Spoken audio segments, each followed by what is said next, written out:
আমরা একটা এমন সেক্টরের কথা বলতেছি যে আমরা রিয়েল এস্টেট এদেশে অর্থনীতিতে বিরাট ভূমিকা রাখি, এটা হয়তো সবাই জানেন। আমরা মাননীয় চেয়ারম্যানকে ধন্যবাদ দেব যে আমরা তার সাথে মিটিং করছি, মিটিং করে আমরা কিছু কিছু জায়গায় ট্যাক্সের কথা বলেছিলাম যে আমরা যে রেজিস্ট্রেশন ফি এটা প্রায় 10 থেকে 16%, এটাকে কমিয়ে আমরা 7%-এর কথা বলছিলাম।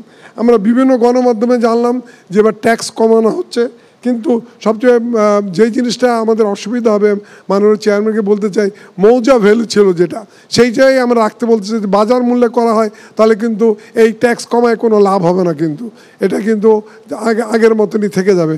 এটা আমাদের বিশেষভাবে অনুরোধ আপনাদের কাছে, এই জিনিসটা আপনারা দেখবেন।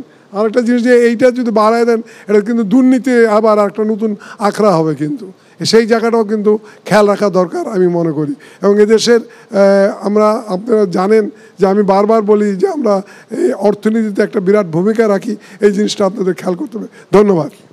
ধন্যবাদ জনাব লিয়াকত আলী ভূঁইয়াকে।